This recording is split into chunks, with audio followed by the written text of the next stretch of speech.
There truly are no words for how excited I am to present today's episode to you. From the moment that the book, Opus, The Cult of Dark Money, Human Trafficking, and Right-Wing Conspiracy Inside the Catholic Church was announced, I have followed the subsequent press closely. And the moment that the book was available for pre-order, I placed my order, and the moment that I got the book in my hands, I couldn't put it down. The importance of Opus and what it represents cannot be overstated. This is how the story began. When Banco Popular suddenly collapsed in the early hours of June 7th, 2017, attention naturally turned to those caught up in what turned out to be one of the largest bank failures ever seen in Europe. Spanish television broadcast scenes of angry customers outside shuttered branches all over the country, brandishing placards, demanding answers, and prison for those responsible. Reporters interviewed tearful pensioners who had lost everything in the collapse, elderly men and women who had entrusted their life savings to a bank once hailed as one of the strongest and most profitable in the world. The financial press pursued another angle, focusing on supposedly savvy bond investors like PIMCO and Anchorage Capital, who had lost hundreds of millions of dollars overnight. Around the world, everyone was asking the same question. How could a well-known Spanish lender, an institution with a proud 90-year history, which owned another bank in the United States and had offices as far afield as Shanghai, Dubai, and Rio de Janeiro, just disappear overnight? But amid all of the coverage, no mention was made of the biggest casualty of all. For more than 60 years, a shadowy group of men sworn to a life of celibacy and self-flagellation had secretly controlled the bank and taken advantage of their positions there to siphon off billions of dollars. This is the previously untold story of how these men hijacked Banco Popular and transformed it into a cash machine for Opus Dei, the controversial religious sect they belonged to, transforming this tiny, secretive religious movement into one of the most powerful forces in the Catholic Church, bankrolling the creation of a vast recruitment network targeting children and vulnerable teenagers, and creating a beachhead in the world of U.S. politics that would make Opus Dei a secret but critical force behind the recent erosion of reproductive rights and other civil liberties.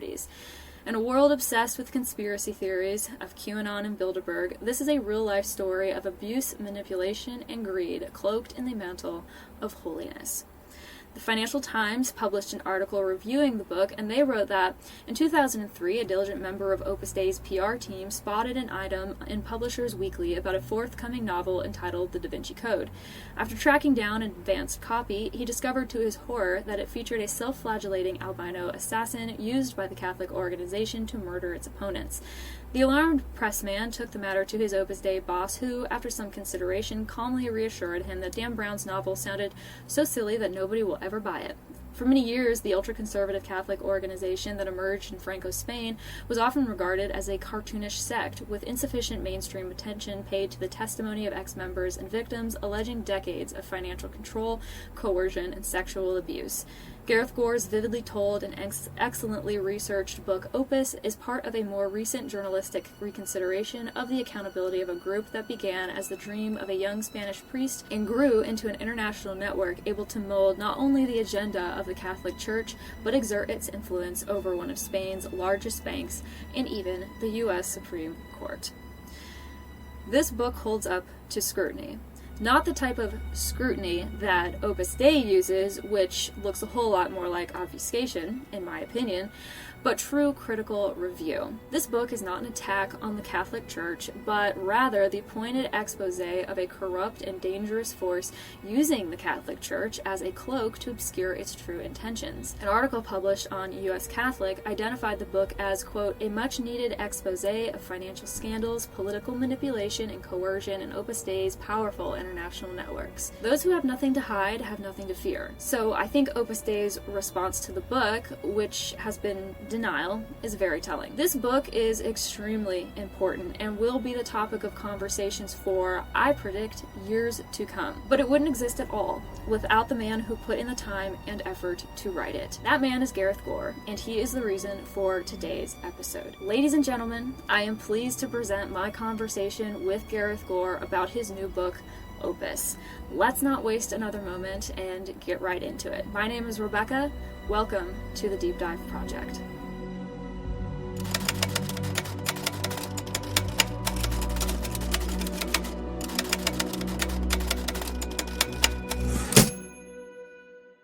Welcome, Gareth Gore, to the Deep Dive project. Thank you so much for being here. Thank you for having me on. It's a pleasure to be here. I am so excited to talk to you today. I read your book. I think it'd probably actually be more correct to say I devoured your book. I could not put it down. Opus, The Cult of Dark Money, Human Trafficking, and Right-Wing Conspiracy Inside the Catholic Church. And it was amazing. I have so many thoughts, but I have no notes. It was just an impeccably well researched piece of work. And for anyone who might not know of you or have read the book yet and know your background in writing it, would you take me through what compelled you to tell this story? Oh, I mean, I never set out to write anything about Opus Dei. I wasn't interested in Opus Dei in any way, but I just kind of fell into this by accident. So I'm a financial reporter by background, and I was asked to report on a bank in Spain which had collapsed. Mhm. Um, and at first, it just seemed like the same old story of the managers had taken on too many risks, allowed things to spiral out of control. And initially, that's the way I kind of wrote about the story. But through sheer kind of chance and serendipity, I found myself back in Spain 2 years later and decided to just kind of look in at the story again. And I began to make contact with some of the key players. And I basically uncovered this completely unexpected story. And I fell down this Opus Dei rabbit hole, which I think you've also found yourself inside Yes. of at times as well. And which and like um as a journalist, you you dream of these kinds of stories kind of falling into your lap. And I have to say that, you know, I've been extremely fortunate in just accidentally falling, upon this story. And obviously I've done a lot of work to try to unpick it and get to the bottom of things. But yeah, I mean, chance has played a pretty big part of it as well. Hmm. Yeah, I relate very much to the Opus Dei rabbit hole. I don't think anyone really intends to fall down the Opus Dei rabbit hole. It's something that I think kind of just happens to you. And it's a never ending one at that. I've not found the light at the end of the tunnel yet, but you detail getting so much of the story about Banco Popular from Javier Valls Taberner. And I would love to know kind of like inside your own head what it was like for you hearing all of this for the first time. And in addition to that, what has the experience been like for you overall, uncovering all of this information and everything that it implicates? Like, I imagine it must have at times felt like your head was just going to explode. Yeah, so Javier, I met him in Madrid in in kind of the spring of 2019. It was kind of a strange time for me because my mother had just died like a few days before this, and we'd kind of just arranged this meeting, and I'd been researching Banco Popular and the kind of backstory, the history. I knew about the two Valls Taberner brothers. So for the people that don't know about them, there's the older brother called Luis, who was a numerary member of Opus Dei. So basically, he lived this life of celibacy, poverty, and obedience to the movement. And he'd been part of Opus Dei since he was a teenager, which is quite common. We can talk about that a little bit more in a while, the way that children and teenagers are kind of reeled into the movement. So there's the older brother Luis, and then the younger brother Javier, who was completely different. He was not a member of Opus Dei. He was very much kind of known as a kind of a bon vivant. He's a guy who loved a good party, and he, enjoyed his golf, went out in all of Madrid's best restaurants and enjoyed a glass of wine and stuff. In fact, I had a glass of wine with him at his Mm-hmm. home in Switzerland when I went to visit him. And he, the two guys but they were quite complimentary in the bank. Lewis was the serious guy. He did all kind of boring day-to-day management, whereas Javier would be out on the golf course schmoozing with the clients. They made a good team. They were known inside the bank as Opus Dei and Opus Night, kind of rather comically. And so yeah, I remember so the reason I met Javier was because so I've been researching the story of the bank, and I was intrigued by Luis, the member of Opus Dei, the older brother, and I found this book written by his nephew, so the son of Javier, and I read this book, devoured this book, Mhm. and reached out to the nephew and said, "Hey, I'd love to talk to you." And I met him for coffee, and he was like, my dad's still alive, right? I can set you up with a meeting with my dad if you like. And I was like, wow, that would be amazing, to actually be able to speak to someone and piece together how this bank collapsed and the connections with Opus Dei. And so he arranged for me to go meet his dad. And yeah, my first impressions of Javier were it's kind of funny because I by this stage he was well into his 80s, Mhm. turned up at his house, knocked on the door, and the maid kind of answered the door. And I was like, I'm here to see how, yeah, we've kind of booked I've booked a kind of a meeting with him. And she was like, kind of looking around. She was like, okay, what, come through to the living room. And she kind of went off and scuttled off. He was clearly having a siesta. And so he was like roused from his sleep and kind of, staggered into the living room, like still half asleep.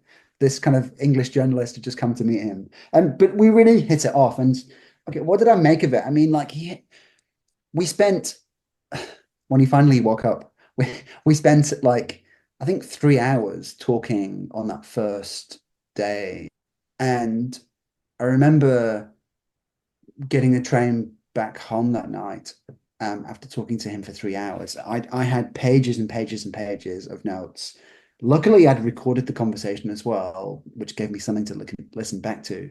But my head was just spinning with ideas of directions that I could go in.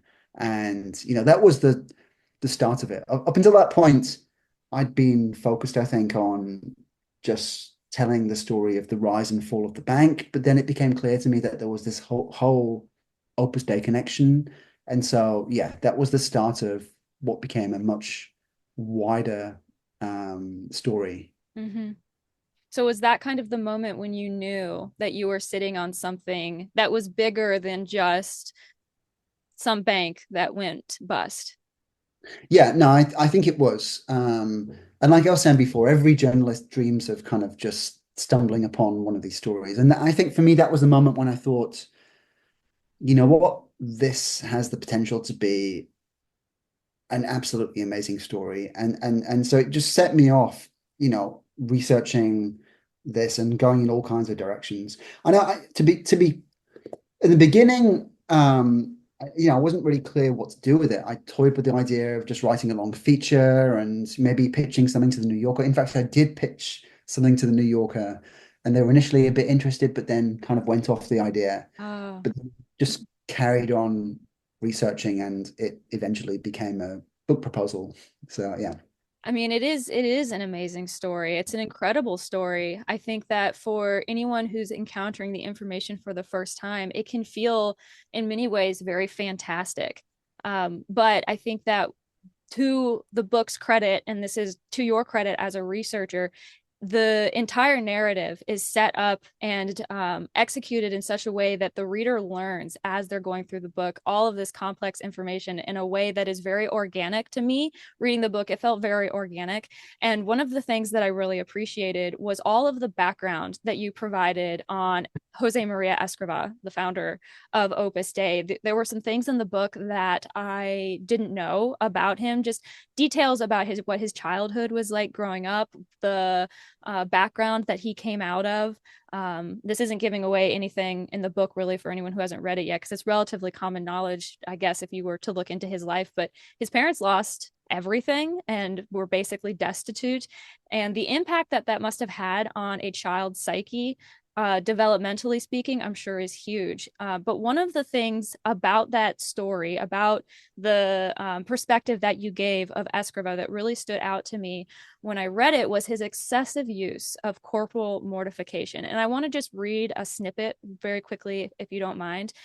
You wrote, quote, he used the discipline, which is the rope whip, 3 times a week, with an additional lashing once every 2 weeks and also on feast days. He also used the cilice, a small spiked chain worn around the thigh, multiple times a day, twice before lunch and then in the afternoon. On Tuesdays, he used a cilice that wrapped around his waist. On Saturdays, he fasted, although he would often find any excuse to deny himself food or water. At his mother's house, he would turn on the faucets to muffle the cracks of the whip and carefully clean up afterwards, but she would still find specks of blood on the floor and the walls. I'm interested in hearing your perspective of this behavior. And do you think that it indicates anything significant about Jose Maria Escriva? Because from my perspective, this is the behavior of a deeply troubled individual. I mean, the simple answer to that is I don't know. I mean, and no one will ever know because, Of but course. I think what I tried to do with the book is Opus Dei has already put out so many hagiographies about Jose Maria Escrivá over the years. There have been so many books written about his life. There's, the big one, the 3 volume one that was written a number of years ago, but there are many of them, almost all of them written by either Opus Dei priests or Opus Dei numeraries, who, have been granted pretty extensive access to the Opus Dei archives, which unfortunately wasn't granted to me. I did ask, but I was turned down. They did provide me with a small number of things, but very very little. But what I tried to do was, I devoured all of those kind of official biographies of Escrivá. And what I tried to do was I tried to kind of read them with a critical eye of trying to pick out details that were often just glossed over in the hagiographies and or were framed in a certain way, and tried to kind of ask questions about them. And one of them, as you quite rightly pick up, is this idea of corporal mortification. So it's framed in the hagiographies as being quite a as being a kind of, I guess, an indication of his, it's an element of his spirituality. It's an indication of his devotion to God, and the way, it's a way for him to feel connected to God and to offer up his pain to God. And I accept that that's one way of viewing things. Yeah. But I do feel that there is also another element to this, which he would turn to corporal mortification quite frequently at times of personal crisis. And even in his writings, you sense a deep kind of, maybe unhappiness is the wrong word, but he's struggling with certain things. One of which is the fact that he really fails to recruit hardly anyone to Opus Dei in the first few years after supposedly receiving this vision from God. And so I'm sure that causes, a certain amount of personal frustration and anguish, and a sense that he's failing God. But he also has all, various other issues that he's struggling to deal with, including his weight. He's clearly, he struggles with food. He calls himself kind of gluttonous, and he frequently overeats and puts on weight, and then he's unhappy with himself because of what he's done. And even in those instances, corporal mortification is a way of, I think, dealing with those issues. And but I think certainly through a modern kind of lens, it's perhaps not the most healthy way of dealing with some of those elements. So I think, yes, I mean,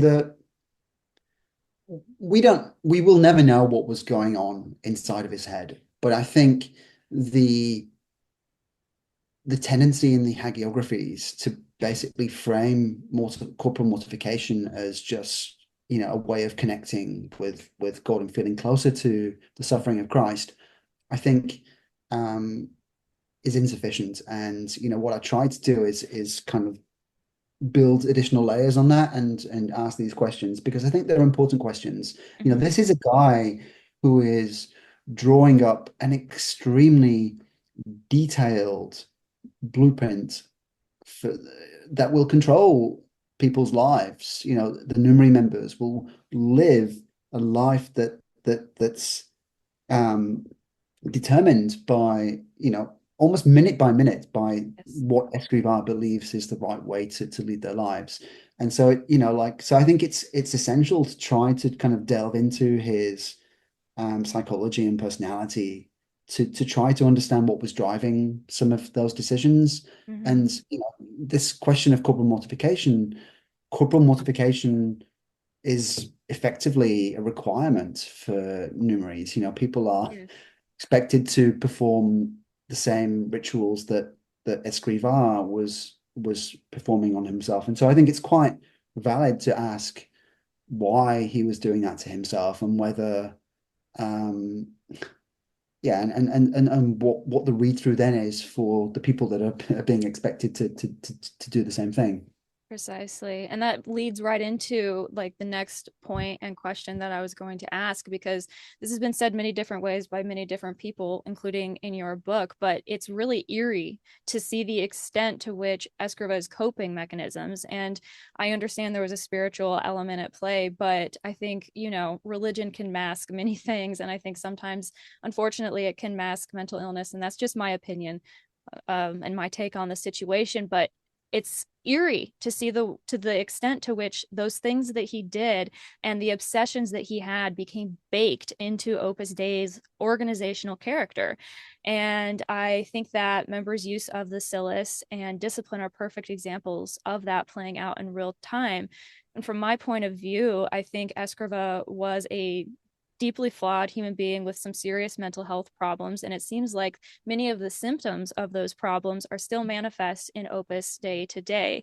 And that is one of the reasons why I continue to point out the inconsistencies and the issues that I see within the organization, because I understand they can't acknowledge the problems because Escriva to them he's a saint and he's the founder of their organization. He's the father. But you have to, because if you don't, innocent people are going to continue to get hurt. Mhm. Yeah, I think that's an excellent point. I think yes, the founder of Opus Dei, Escrivá, is absolutely a flawed character. Quite possibly has, you know, mental health issues around his weight, and all kinds of stuff.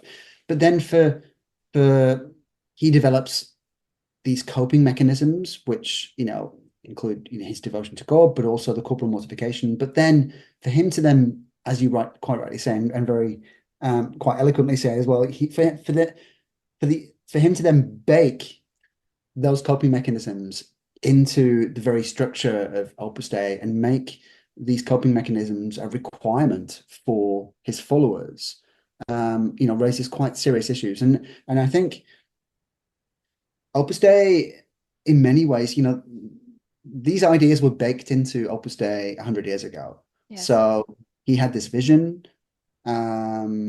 He then wrote down in meticulous detail what this vision was and how the organization should be structured, how people should lead their lives. And and so Opus Dei has now got itself into a corner effectively because it's impossible to challenge any of this minutiae of how the organization works or how numeraries or supernumeraries should lead their lives without challenging the entire foundations upon which Opus Dei is built. So to challenge any of these rules is to challenge the foundational documents, which is to challenge the vision itself, because Escrivá himself, he said that, God showed me what Opus Dei was like in its entirety. So his writings, if you take that logic to its end, like his writings reflect what God wants for Opus Dei. So it's impossible to then change anything. And so I think Opus Dei is now in a bind. So they've got all of these elements of the organization, like the grooming of children, the nunnery assistant problem, and the slavery, human trafficking, and the control and manipulation of the nunnery members and the supernumeraries as well. It can't. I'm sure. I'm certain that there's an awareness within the organization that many of these elements of life within Opus Dei are unacceptable in the 21st century and need to be changed. But they can't do that without opening up a can of worms, without destabilizing the foundations upon which the entire organization is built. I Mm-hmm. mean, I remember speaking to someone quite senior when I was at the Opus Dei headquarters in Rome, on the women's branch, and she said to me, "My life would be so much easier if the numerary assistant vacations, so these kind of maids, effectively, if this didn't exist." Mm-hmm. But there's from embracing a person, a recognition that perhaps, this is not a very, this doesn't look good, Mm-hmm. and we should probably do away with it, but we can't. We're kind of trapped. And so, yeah, I think, yeah, it's an interesting dynamic, I think. Mm-hmm. I've observed and made note of the exact same things many, many times, particularly about Opus Dei painting themselves into this corner. Like you said, I mean, I don't even know how you begin to get yourself out of a situation like this. And I think that probably, speculating here, of course, but I think that may be a big part of the reason why their response to your book and the situation playing out in Argentina right now and everything else have been kind of strange. I think it's just because they realize there's nothing for them to say. If they try to authentically engage with the material in your book, they'll have to acknowledge a host of things that they are simply unprepared to acknowledge. And so I think that is a big part of the problem. And I have no idea. I don't know how you begin to correct that. Yeah, and in many ways, I was quite disappointed in the response to my book, um, from Opus Dei, I should say. The response from very much from former members has been really amazing. But like, and Mm-hmm. we can talk about that again, a little bit later if you like. But Yes. but I was hoping, perhaps naively, I was hoping that the book might give Opus Dei some space to take on to not necessarily, um, you know, admit wrongdoing and whatever, but at least give Opus Dei some space to admit that things weren't perfect, and give them some space to reform. So, like, you know, we all know that, allegations, come up against individuals, against companies, organizations all the time. Mm-hmm. And the response from any reasonable organization or company is always, when an allegation surfaces, is to say, we're going to take this absolutely seriously. We're going to launch an investigation. And, if the investigation reveals that this is true or reveals any kinds of problems, that we commit to doing something about it. Opus Dei response to my book is that it's all lies.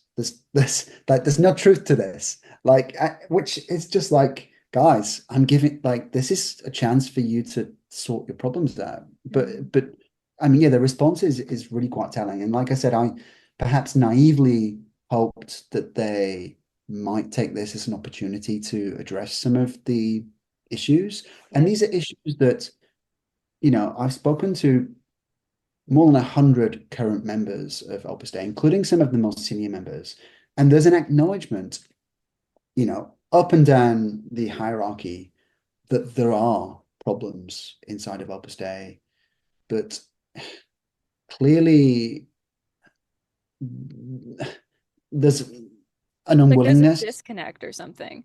Yeah, there's some kind of, I think, on a one-on-one level, people are willing to acknowledge that, yeah, there are some problems, and yeah, maybe things are not ideal.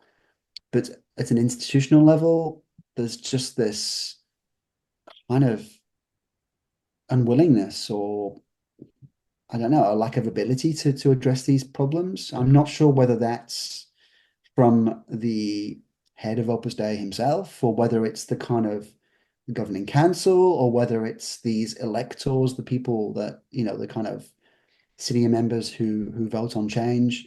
But yeah, I don't know where it comes from. But yeah, the institution and the individuals within the institution are not on the same page when it comes to whether reforms are necessary or not.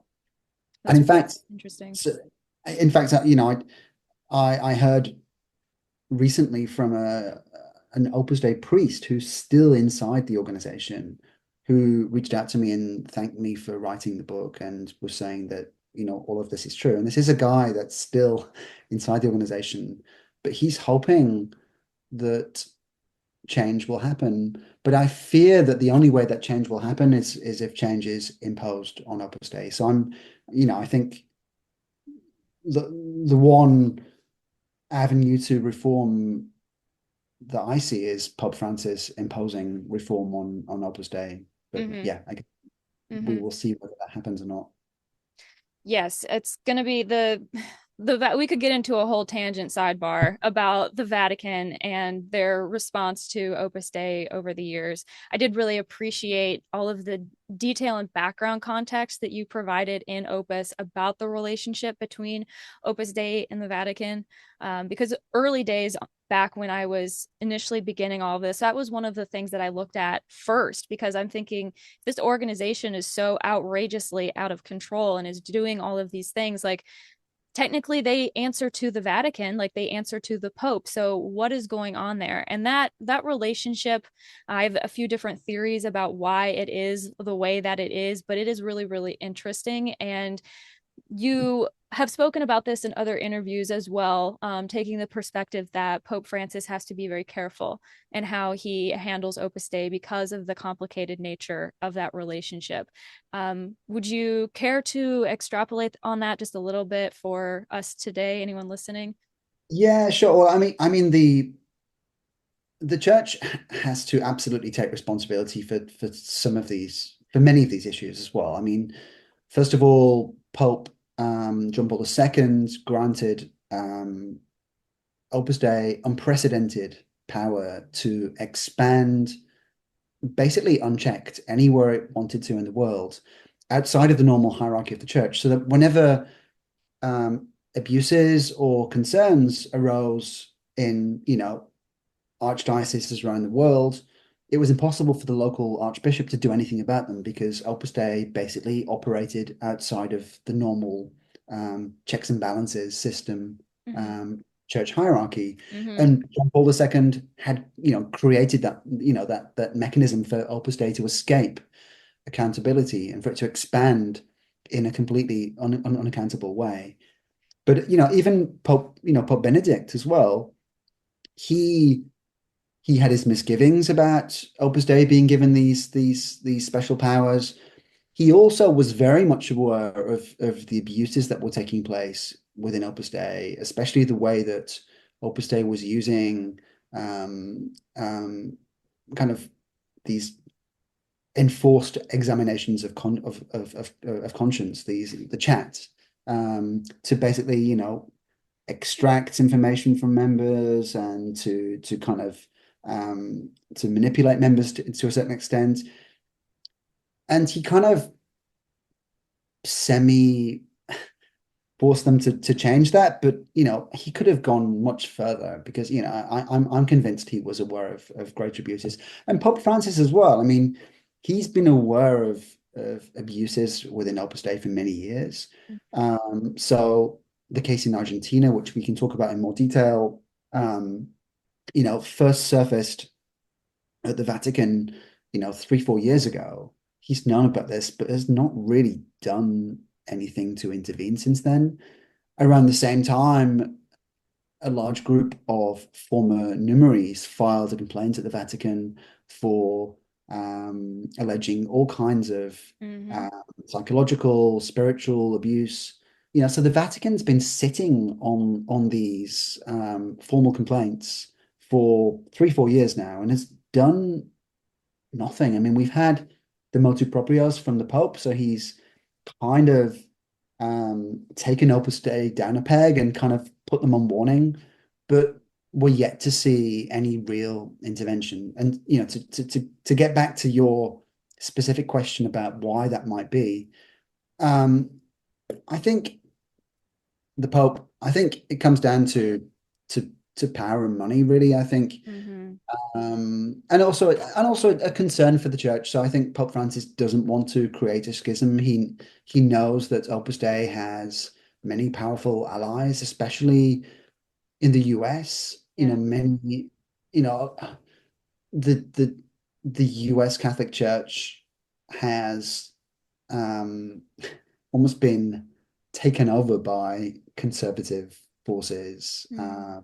partly because of money, but also um, partly because of the number of bishops that John Paul II promoted during his papacy. But like so I think he's quite aware that if he were to take down Opus Dei, or if he were to intervene in a very aggressive way, that would create a quite a bit of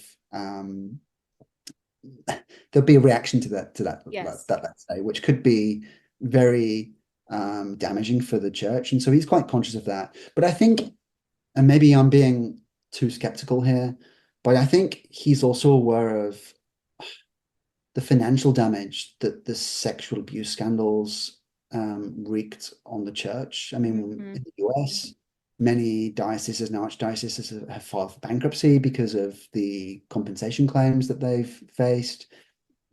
Similar situation in other parts of the world.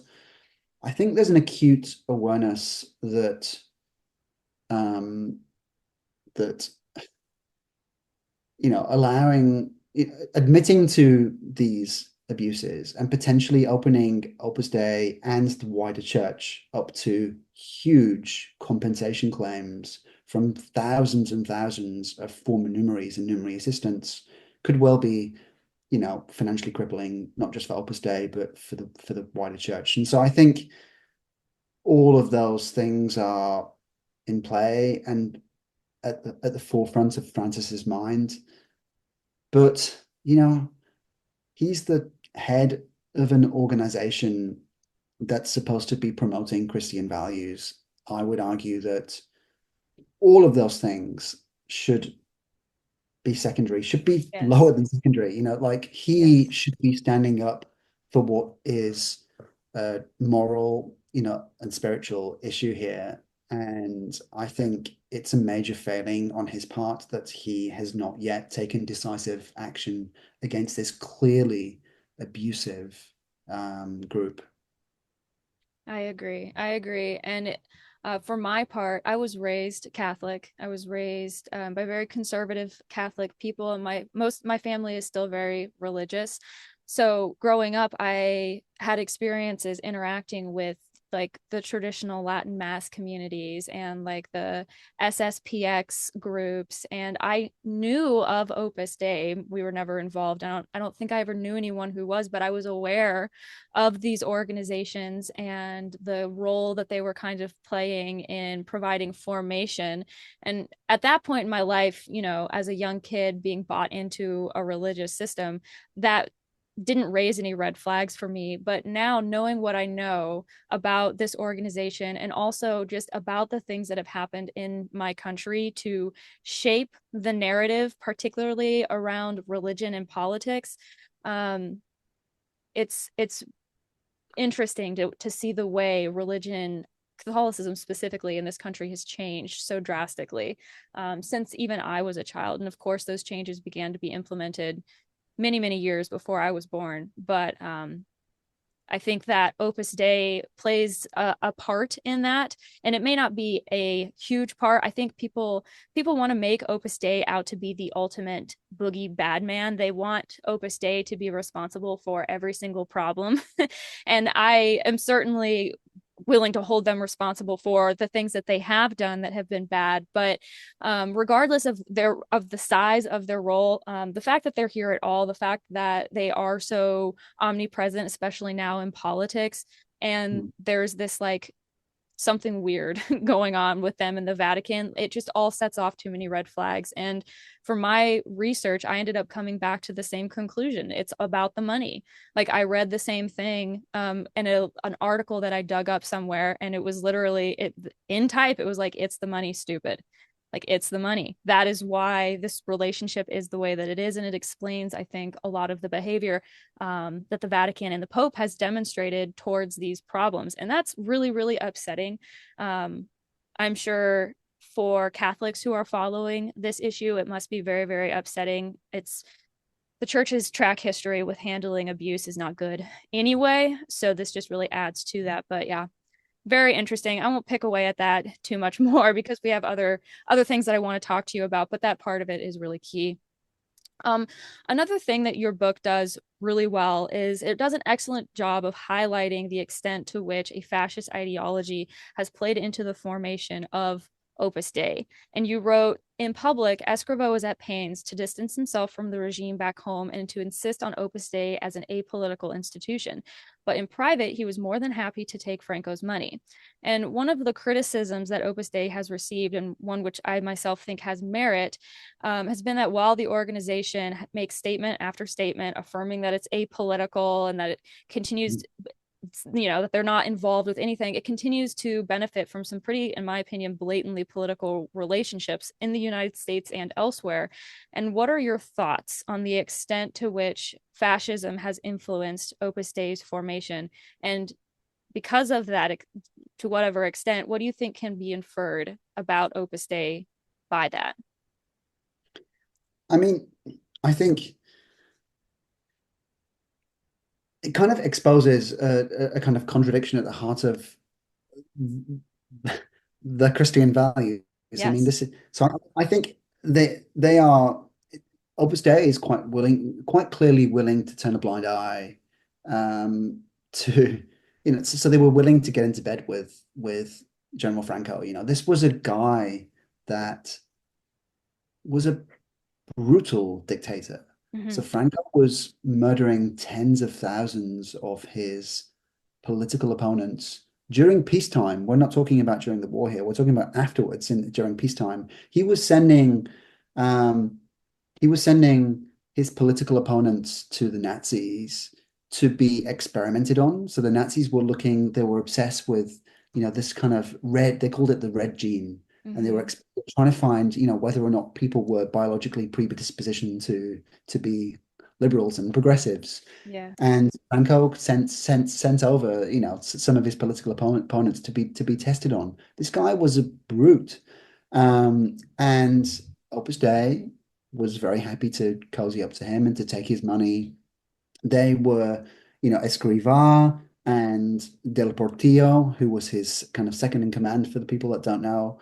They were writing letters to the Caudillo to tell him how great he was and how he was on this Christian mission. Mm-hmm. Um, and I mean, for me, that's the disconnect. So I think Escrivá and the organization in general is obsessed with this idea of re-Christianizing the world, and of spreading, you know, the word, spreading the love of Jesus across. But for them to be, so they want to spread Christianity, but at the same time, they're willing to do it in a deeply unchristian way. It just like for me, I just don't really get that. And there are certain, maybe it's a bit too early to be getting into present day politics, but I see similar Yes. things with Trump. I mean, you have Trump surrounded by all of these supposedly devout Christians. Like Trump is, I'm going to choose my words carefully, but Trump does not espouse Christian values, and so I just do not understand how these people can hold their nose and turn the other way and support this guy whose values are clearly at complete odds with the things that the world that they're supposedly trying to build. Mm-hmm. Mm-hmm. Um, in the International Ecclesiastical Institutional Complaint that was filed to the church by Moya Somolinos et al. They say something at the end of that document that I think really explains a lot of Opus Dei's bizarre aligning with questionable people. And they said that the means justify the ends as long as the ends benefit Opus Dei. And Opus Dei has this agenda that they're carrying out, this, ostensibly divine sort of order from Escriva that came down from God. So from their perspective, I have to think that there's this sort of utilitarian type attitude where it's like, well, it really doesn't matter what we have to do to accomplish this because this is the holy mission that we're on. These are our holy marching orders. Yeah, I think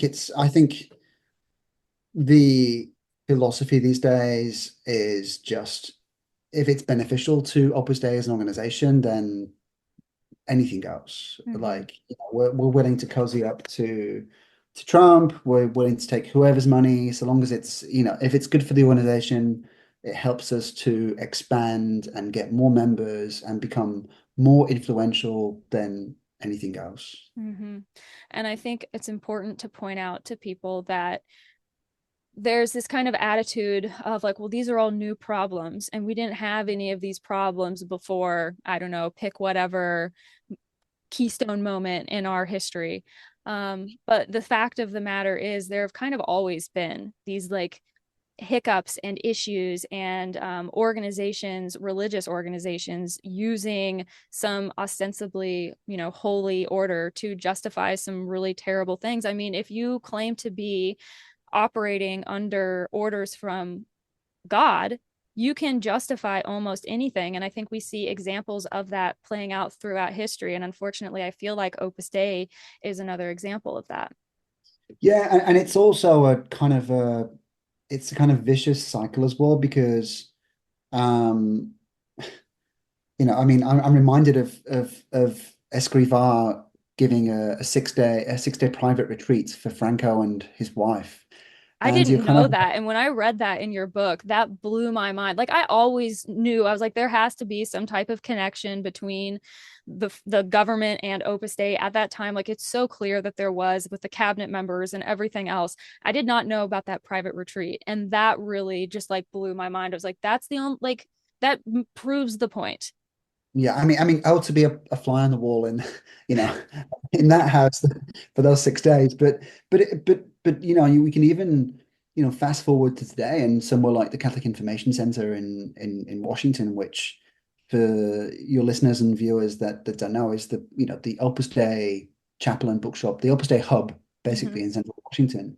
So you have all of these, you know, reactionary conservative, these radical conservatives, out making policy about rounding up immigrants and the rest of it. And then they're going for mass and confession at the CIC, and where presumably the priests are telling them, you're doing God's work. This is good. It's kind of this kind of Opus Dei, I think, in many ways provides some of these figures with almost a kind of a spiritual justification for what they're doing, and which is quite frequently at odds with the kinds of policies and changes that Pope Francis, who is himself a flawed figure, but it's not like they're pushing Catholic doctrine that they Exactly. are. It's a very I think Opus Dei has become, especially in places like the US, but not just the US, in other countries too, has has kind of carved out this position for itself as, well, we're going to provide like the spiritual justification and the spiritual pat on the back for these, these people who are It's like carrying an out, extra little safeguard. yes, yes, Mm-hmm. yeah, for these people who are carrying out deeply unchristian policies and changes. Mm-hmm. In highlighting all of that sort of financial chicanery, we'll refer to it as, with Banco Popular and also the money that they accepted from the Franco government. You also exposed one of, if not the darkest elements in how the organization supported its expansion, what is in effect slave labor and human trafficking. And I am, of course, referring to Opus Dei's servant class, the assistant numeraries. And in Opus, you wrote the numerary servants were uneducated women from poor backgrounds. Escriva saw this new underclass as vital to creating a more rarefied atmosphere within the residences, making the numerary members feel even more special. So, from my perspective, the numerary assistant, the mere fact that there is this servant class in Opus Dei reveals how calculated and analytical Escriva was in constructing Opus Dei. And I also think that they are the metaphorical canaries in the coal mine, especially as so many of them continue to come forward and speak out. So, what are your thoughts on the whole assistant numerary situation and Escriva creating this thing inside this organization, especially with everything that is coming out now in Argentina and Ireland and elsewhere? So Escriva,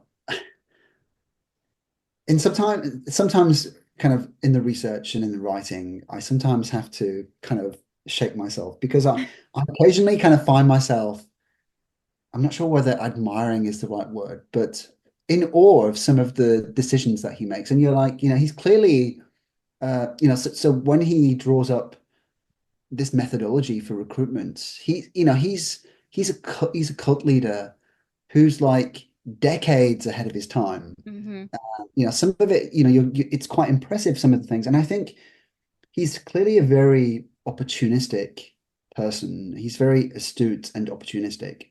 So initially, when he first, you know, founds Opus Dei, he writes that never, ever will there be women in the organization. But then when he struggles to get any members, he then suddenly has this new epiphany or this new vision, you might say, to that actually women should be allowed. And so he kind of like he almost sees a business opportunity for opening up membership to women, and it works Mm-hmm. out very well. And I think coming back to the numerary servant question, you have to look at the timing of this. So he decides in the late 40s, and this is a time when Opus Dei is operating dozens of student residences around Spain and dozens of numerary residences as well. Um, the organization is spending quite a lot of money on domestic workers, on cooks and cleaners, to work in its residences to create this kind of rarefied atmosphere for the students and for the numeraries. And it's against that backdrop that he suddenly has this new revelation that maybe we should create this. I'm going to create this new underclass of membership that's just for domestic workers. And you're like, well, that's very convenient, isn't it? Because now what he effectively did was create a source of free labor for the organization. He saved Opus Dei an absolute fortune because for people that don't know, as a numerary, you're expected to give all of your earnings back to the movement. So if he was paying these women by recruiting them as numeraries or as numerary servants, he's then creating a requirement for them to hand back the wages that they've just been paid by Opus Dei. It's They're not making any money and or and and saving any. actually, and what happened in the end was Opus Dei just gave up paying them entirely because why go through this whole farce of paying you and you give it back to me? We might as well just stop paying you. Um, so I'm convinced that this was a very opportunistic business move. So for decades, this underclass of women, and it's only women. That's also an interesting thing for me because domestic workers include both men and women. Even if you think about the kind of traditional roles, of course, men can be cooks and cleaners or whatever, but even if you think of the kind of traditional kind of gender segregated roles, you would still have male drivers and male gardeners and male butlers. But for whatever reason, Escrivá decided not to extend the vacation of numerary assistant to men. It was specifically numerary servants, I should say. It was specifically for women. Mm-hmm. Um, and this goes on still to today in the 21st century. Mm-hmm. Um, Opus Dei is still recruiting girls, usually from underprivileged backgrounds in poor parts of the world to this vocation of numerically distant. And, coming back to kind of my discovery and the bank. So in the 1980s, the Banco Popular financed the construction of an enormous network of these schools where these girls were recruited. So what would happen was that numerals, often accompanied by priests, would be sent out into the countryside to poor villages. They would go door to door. They would, tell the parents that, hey, your daughters there are no chances of life around here. The schools are rubbish. There's no chance of an education. Send them back to the big city with us. Well, we're running this great school. We're going to teach the girls how to cook and, Who wouldn't the leap on that opportunity? absolutely. And so, the girls went willingly, the families sent their daughters willingly. And then the girls, once they were hundreds of miles away from home, we're talking like girls who are 12, 13 years old, you know, when the cut off from the network, the support network, they'd be then indoctrinated, coerced into joining Opus Dei, into to becoming Numeri servants. They're told this is your calling, this is what God wants. If you turn your back on this calling, then you'll go to hell, your families will go to hell. I mean, a young girl with no support network, how is she supposed to process that? And so, and this is still going on, and it's not just Argentina. Opus Dei has been very keen, I think, over the years, whenever abuse and scandal has arisen, they've been very keen to use the one bad apple kind of justification. Yep. That's absolutely not what's going on here. I know for a fact that these schools were set up all over the world. Just today, I saw on Opus Libros, which is a Spanish language site where Yes. former members share their stories. People talking about, a similar school in Mexico. I know there were schools in Peru, in the Philippines, in Nigeria, in Kenya. This is a global network of schools whose main purpose is to recruit underprivileged girls into this life of servitude.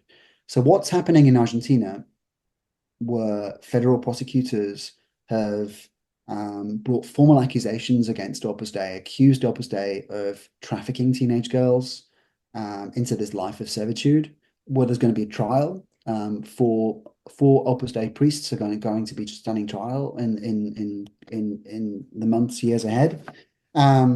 It's just the tip of the iceberg. These cases, federal prosecutors are going to be looking at similar cases in other parts of the world. I know for a fact that prosecutors are looking at similar cases in other parts of the world, including Europe, other parts of the Americas. And for me, the one big missing piece in all of this is the Philippines. I'm convinced that the Philippines is the key to unlocking at least the kind of the modern part of this story. So yes, I mean, there's a lot more work to be done here, and I think this is the beginning of a huge abuse scandal that's going to be emerging in the years ahead.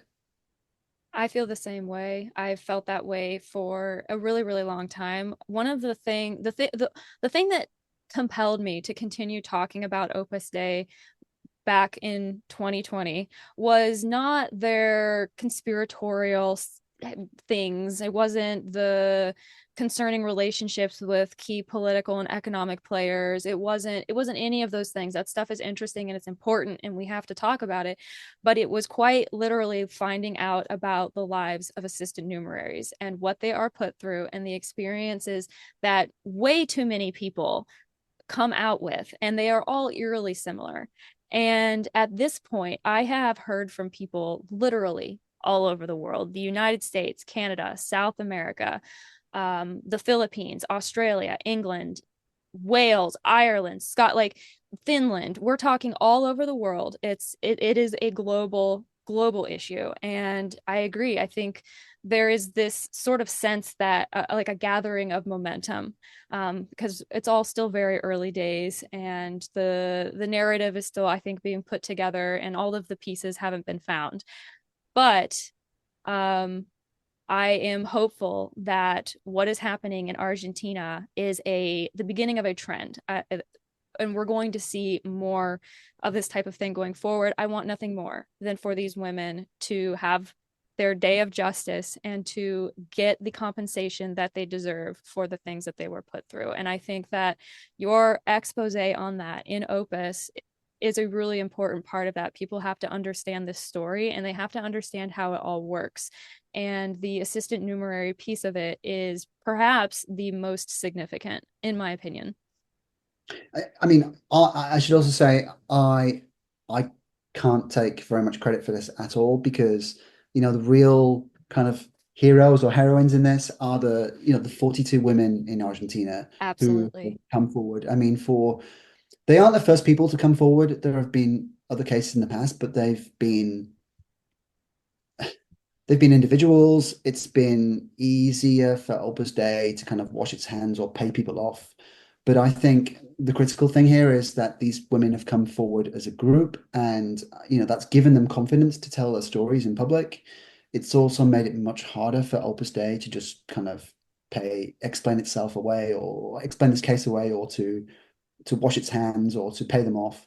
And so I Mm-hmm. think, we have to be thankful to these women for having being brave enough to come forward and call Opus Dei out.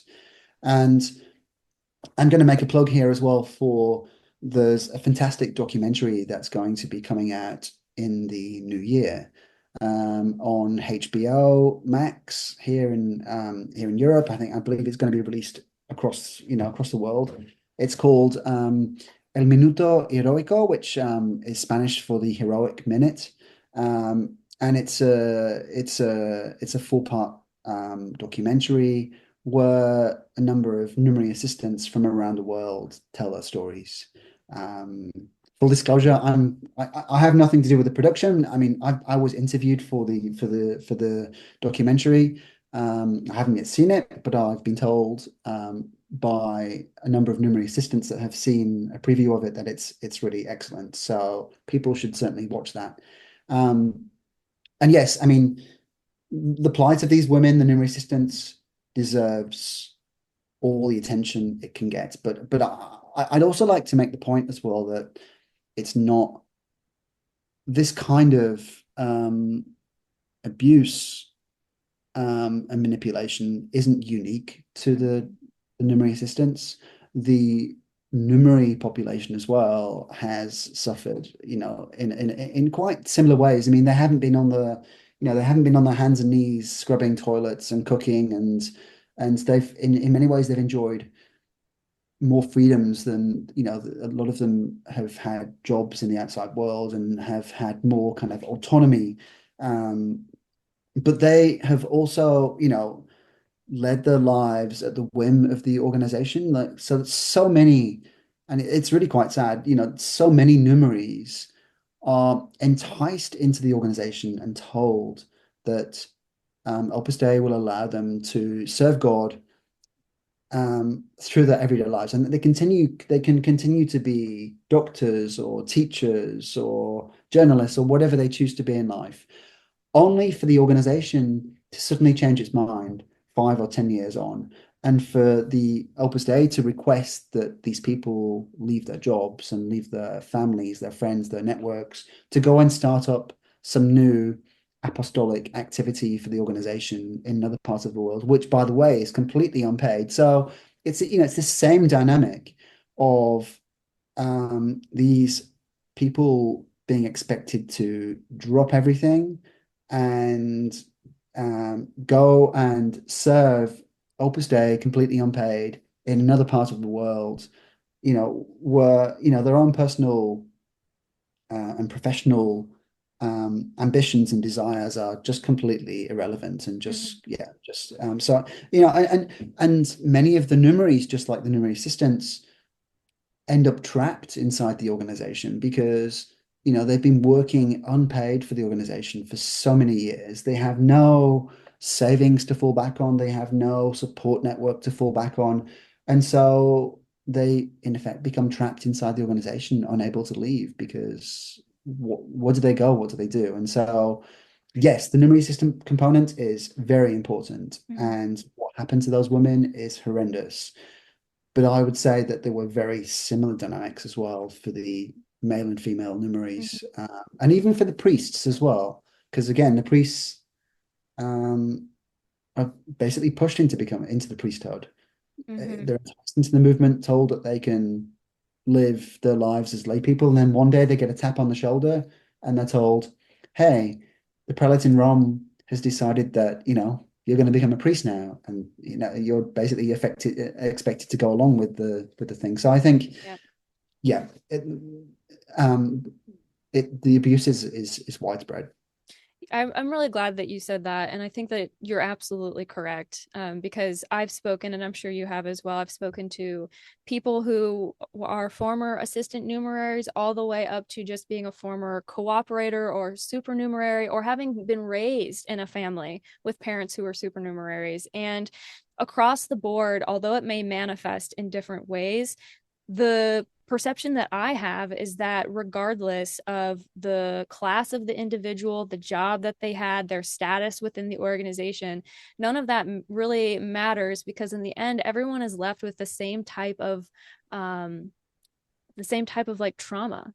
Everyone is left with, and it manifests in different ways, but everybody that I have spoken to who's come out of this organization, interacting with them in any way, has some type of spiritual or emotional trauma that they have sustained as a result of their interactions with that. And I think that goes to show, like you said, yes, the assistant numerary situation is tragic and it needs attention, but they are not the only ones who are suffering. And I'm glad that you point that out, because I think the assistant numeraries are the most obvious example of how bad things are. There are so many other examples and types of abuse that are much harder to verbalize and articulate, and much harder to describe to someone.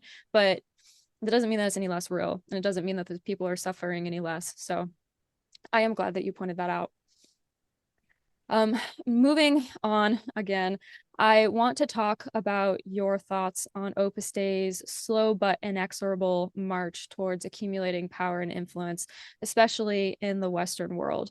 In Opus, you wrote, in regard to the United States specifically, across the country, around 100 nonprofit organizations had been set up with hundreds of millions of dollars in assets, regional launch pads for the movement to recruit more souls to its mission, and soldiers in the fight to shape the public debate around abortion, same-sex marriage, and prayers in schools. And since I became aware of Opus Dei, this is something that I've kind of watched unfold here in the US. But as Opus so eloquently portrays, this is not some new development in Opus Dei's behavior. So I'm curious, what do you make of that? And in your view, what does this kind of like slow but like steady march towards getting more power, more influence, what does that say about Opus Dei?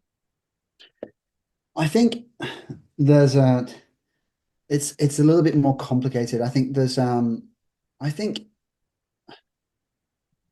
Opus Dei at the moment is in crisis. I think a lot of members are turning their backs on the organization. I think the organization is really kind of bleeding members at the moment, especially numerary members, and finding it harder to recruit. But at the same time, it's allying itself with, deep-pocketed donors who are kind of, so I think financially, I don't think Opus Dei is struggling, but I think in terms of ground troops, it's really going through a difficult time right now. I suspect what's going to happen is, I mean, we'll see what kind of reforms are forced on Opus Dei by the Pope if they ever happen. Um, but I think Opus Dei itself is also right now starting to rethink the way it does things, partly because it's got the resources financially, but it doesn't have the resources in terms of human bodies. Mm-hmm. Um, Traditionally it's relied on its numery members to go out and recruit new members, and also it's relied on its numery members to kind of to work the membership through the the regular kind of chats that these almost confessional like kind of spiritual guidance sessions and through the kind of evenings of recollection and the circles that it operates to kind of keep the network. But so I think with the numbers of Numeries falling, it's no longer going to be able to operate in that way, and so it's probably going to have to think of new ways of doing things. Mm-hmm. But certainly the kind of financial firepower that it has and the alliances that it's built with deep-pocketed donors like the likes of Leonard Leo and Tim Bush or whatever, who are quite clearly very happy to bankroll the expansion of the Opus Dei school network in the United States. So this one of the big plans that Opus Dei has in the States is to expand its network of schools, which at present is, I think it's just 5 or 6 schools across the states. I think that they're aiming to open states in, I think they've identified 20 different states where they could build schools. And if they build a boys' school and a girls' school in each, that would make for 40 new schools. And Leonard Leo is the face for this. If you go onto the websites, he's the guy there talking about why this is a great thing. I think that increasingly will become the new recruitment center for Opus Dei. So, Opus Dei schools have long been a place to recruit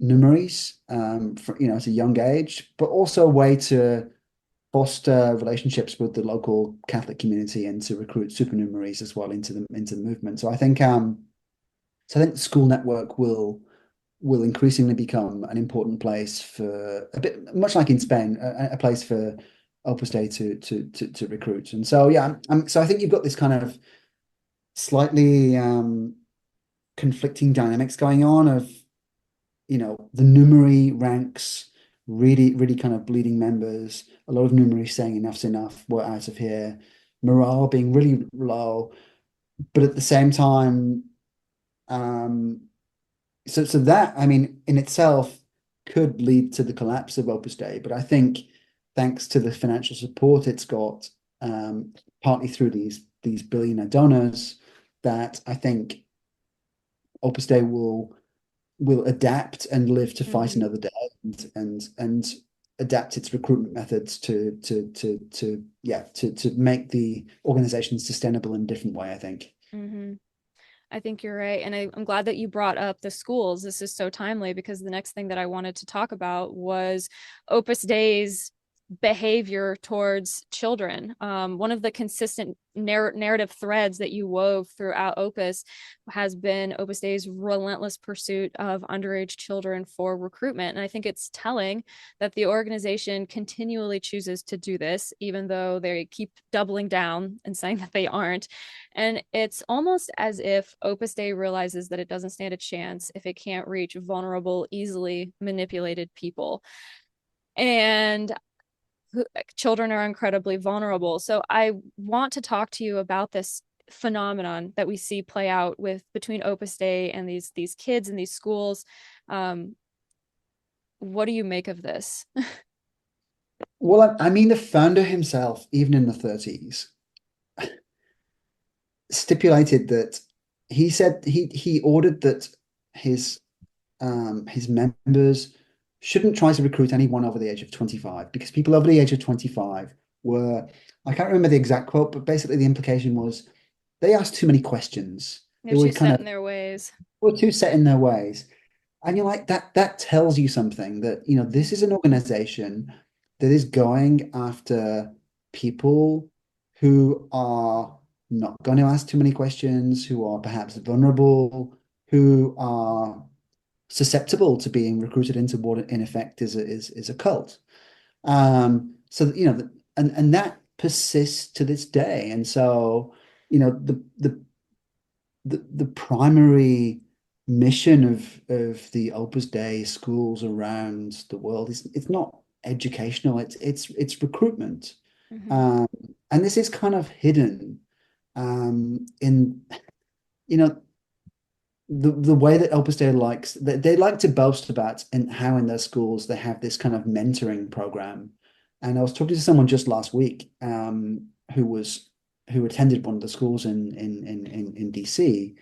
He was at the Heights, which is the Mhm. boys' school in DC, and he was saying that how Opus Dei like to boast about this mentoring program as a way of this is a way of really it's enriching these young kids' lives. It's a way of ensuring that they get the best education and helping them along in their spiritual journey. And that's partly correct, I'm sure, but it's also a way for the Numeries, and the mentors are normally Numeries. It's a way for the Numeries to spot potential new recruits and then to groom them through the mentoring system. This is I'm the father. I've got three kids, who are you know of the age that they would be attending some of these Opus Dei schools. They're of that age, and my kids are, they're intelligent. They're astute, but they're also very naive. And it's very important in a school environment that there are checks and balances, and that um, kids aren't abused Aren't and I exploited. yeah and aren't exploited. I think it's important, and I think that if we were to peel back the veneer of these mentorships in the Opus Dei schools, we quite possibly would find something very unsettling. And I'm Hmm. not even sure the parents of some of these kids are aware of what's going on. I mean, there was a very good example, and I have this in the book. I mean, there was a school in Sydney, Australia, Yes. and we're talking when this is not a historical example. This happened just a few years ago, where some of the boys, we're talking boys who are like 12, 13 years old. Some of the boys were invited to what they called a homework club. So some of the boys were specially selected, I guess, by the Numeries who were doing mentorships or whatever. And they said, "Hey, why don't you come back to this homework club we're running back at the center, the Opus Dei residence?" And so they would be invited back there a couple of times a week. And one of the boys on one of these visits, they found a notebook with all of the boys' names noted down, and next to the names were listed the potential strengths and weaknesses that each of the boys might offer to Opus Dei as potential recruits. And you're like, these are boys, these are They're young, these are children. kids, they're children, and they've been invited back to the Opus Dei residence effectively on false pretenses. And the school has enabled this by allowing these numeraries in to prey on young kids. And, this is happening across the world. Opus Dei operates, I think it's 275 schools around the world, including the United States, including, I'm talking to you here from London. Not far from where I live here in South London, there are two Opus Dei schools. I'm sure the parents don't have a clue Hmm. about this kind of thing that's going on in Opus Dei schools around the world. And, they're recruiting the next generation of numeraries and supernumeraries, but specifically numeraries. I mean, at this age, what they're looking for is, they're looking for numerary members because in order to convince someone to sign up to this life of obedience and celibacy and poverty, you need to get to them from an early age. And that's precisely what the founder wrote back in the 1930s. Yep. I believe you're referring to the piece that was done by ABC Four Corners. I believe Purity and Opus Dei. I have an entire episode where I went through, reacted to that, and that situation. That documentary is incredible. I've sent it to so many people because I think it does a excellent job of capturing in a much smaller scale the problem that is playing out in all of these schools. And I don't doubt for one moment that the things that are happening at Tangara and Redfield are the exact same things that are happening in every other school that's run by Opus Dei or has an Opus Dei presence, because they just don't like vary their playbook very much. City to city, country to country, continent to continent, the behavior just really does not change that much. And I find it so disgusting and disturbing, especially when you consider the fact that A few months ago, the Financial Times released an article talking about Opus Dei's targeting and recruitment of underage children. And there was a 15-year-old girl that said that she had been given a psilus by her mentor or whoever it was that had recruited her to wear on her body. A 15-year-old child should not be practicing corporal mortification. I think even the Catholic Church is very clear on that. And yet that is being encouraged in these Opus Dei schools. And the And impact, the effect, go so, ahead. and Opus Dei refuses to even acknowledge this. I mean, so Exactly. they like to hide behind the fact these kind of they're very legalistic in the way that they kind of interpret things. So they're like, oh, well, nobody can become a member until they're 18. Well, that's true, but you're grooming these people for years before they reach the age of 18. The aim is that the day that they on their 18th birthday, that's what, that's when they kind of sign up. But it's, Mm-hmm. the process of convincing them to join is, yeah, takes years. Sorry, you're in the middle of saying something. Well, and on top of that, Opus Dei says, well, we don't recruit underage children. That may have happened at some point back in the day, but we don't do that anymore.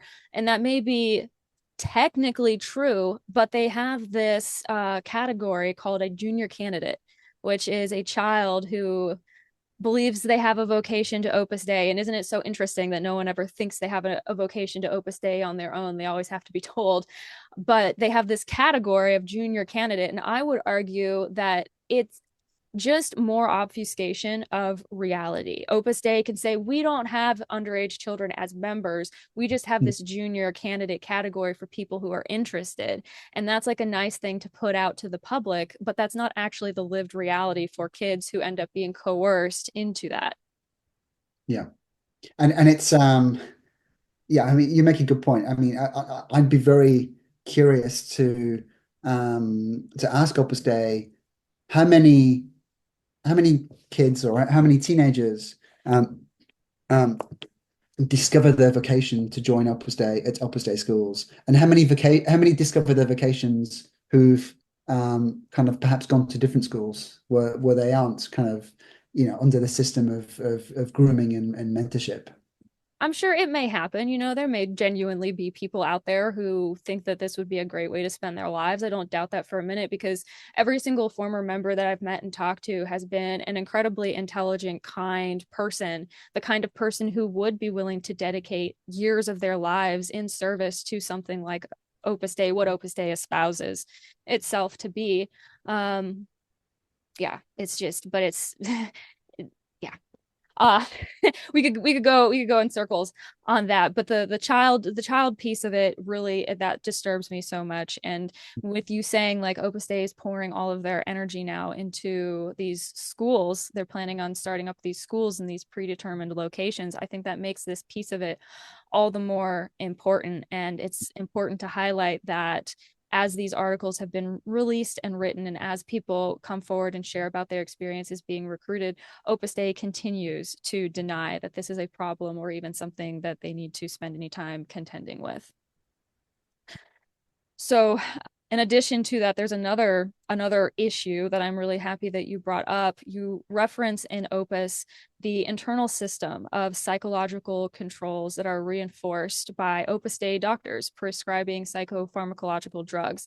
And this is an issue I would even go so far as to call it a crisis that I've actually spent quite a bit of time researching and learning about. And I've talked to so many former members who have stories about being prescribed pretty intense drugs when they didn't need them, and often as a reaction to a justified question or concerns being raised, and then suffering the consequences of these drugs. What is your perception of this issue from the research that you've done? And in your opinion, how rampant of a problem is it? Is that something you can even try to speak to?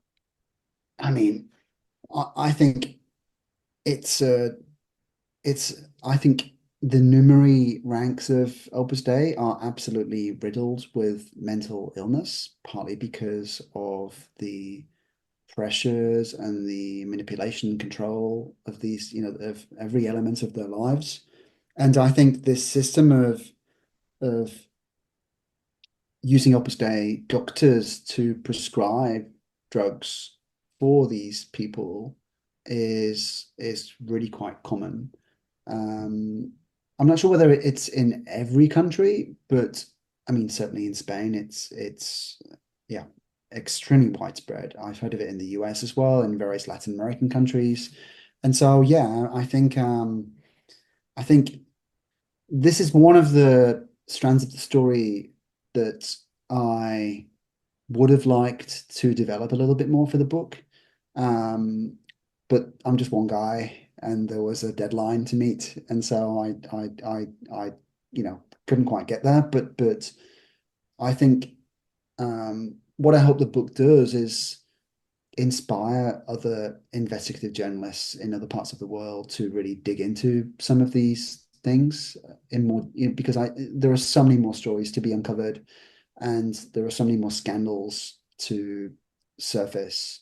Um, and so, yes, I mean, I think, and that story would probably be top of my list now of exposing um, the use of prescription drugs to mask the what is a symptom of excessive control and abuse within the organization. I think um, these prescription drugs were used to just cover up a problem and the cause of which was, these hundreds and hundreds of pages of rules and regulations that were drawn up by Escrivá himself.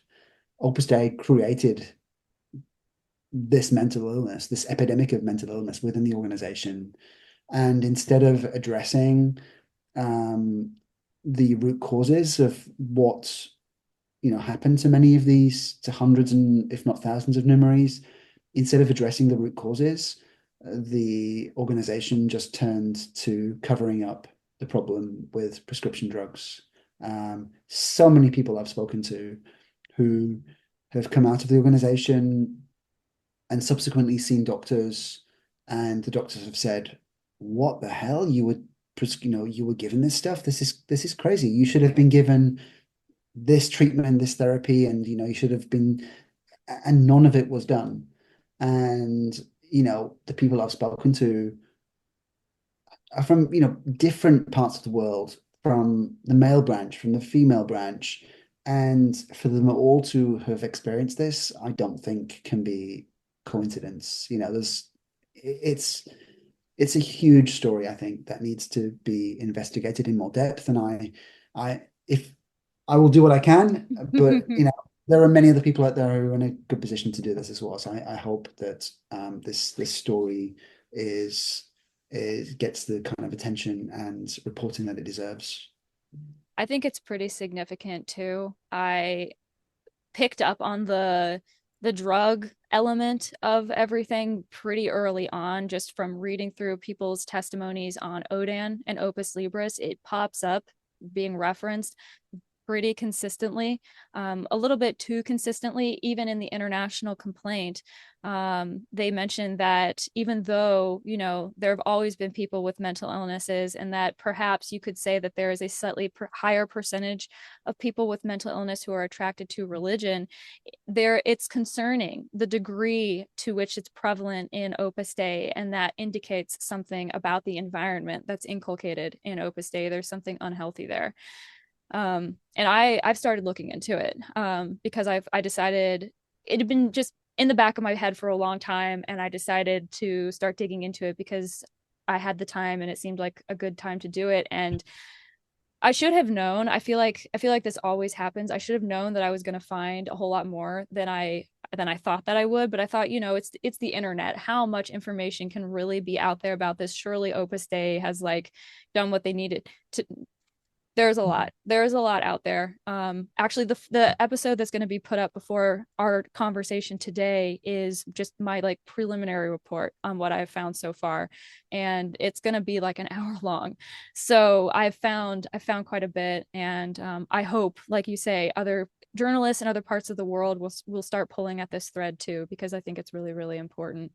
And another aspect of this whole thing that's really important is you reference cases where Opus Dei went to what would consider pretty extreme measures to keep information contained and individuals suppressed, up to and including falsifying documents, falsifying people's signatures, and physically restricting the movement of individuals, confining them to Opus Dei centers under lock and key. And although I was familiar with Maria del Carmen Tapia's experience, I think I naively thought that her situation was like this insane one off or something. However, based on the things that you describe in Opus of people's experiences, I'm left with the impression that it's actually something Opus Dei has done several times. And I'm wondering, in your opinion, how common do you think this type of thing is?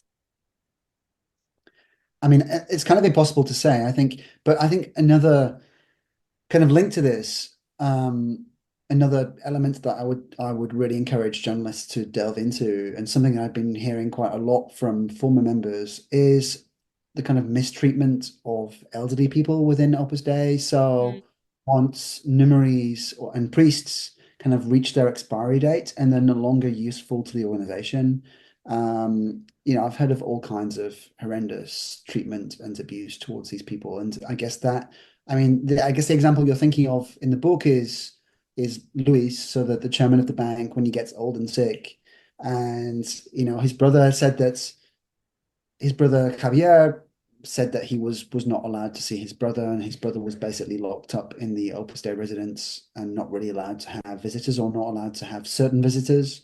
Um, and yes, I think that that certainly merits more follow-up, I think. I've heard all kinds of horrendous stories. There was also, I can't remember his name, but early on in the book, he had taken some money across Oh a yeah. border, and the authorities in that country ended up getting tipped off to the fact that he was there with this money and looking into him because they thought maybe he had ties to communism or something like that. And Opus Dei's reaction to that was honestly just insane. I mean, you can probably get into explaining the minutia of it better than I can, but I mean they basically forged his signature and then forced him to go away and rest, which from the way I read it meant that they basically locked him up. Well, this guy's basically locked up in a mental asylum Yes. until they can figure out what to do with him. And eventually he comes to an agreement whereby he agrees to disappear to Argentina and start a new life. And that's what presumably happens, because his name just disappears off the face Mm-hmm. of the earth. And the book's been out for a good few weeks. Opus Dei has, if this guy was living a nice, good life in Spain or whatever, and this guy, Opus Dei's had an opportunity to explain precisely what happened to this guy and hasn't. So I don't know, but yeah, I mean, this guy just disappears off the face of the earth. Mm-hmm. Um, but yeah, no, that is a putting really people putting people in mental asylums and that kind of thing, that really took my perception of what Opus Dei is willing to do to a whole new level. And I'm yeah, I if I haven't met too many people who say that that's happened to them. I don't think I've interacted with anyone who's, but then again, I mean, we don't know how many people there could be. They could still be in there, you know? possibly. Yeah.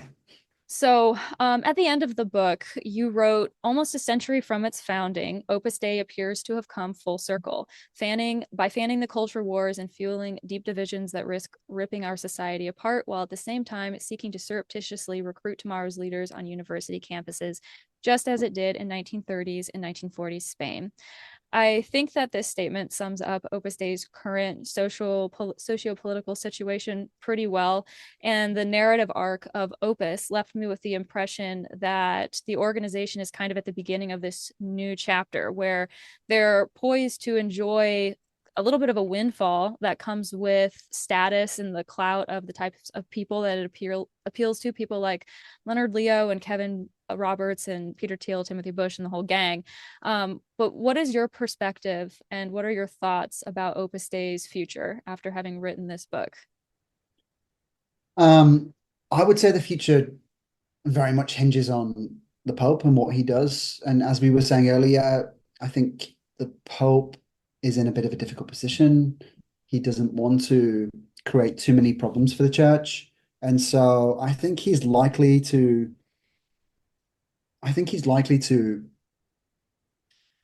probably kind of stage some kind of intervention, maybe put, like a friendly figure into head Opus Dei or to force reform or whatever.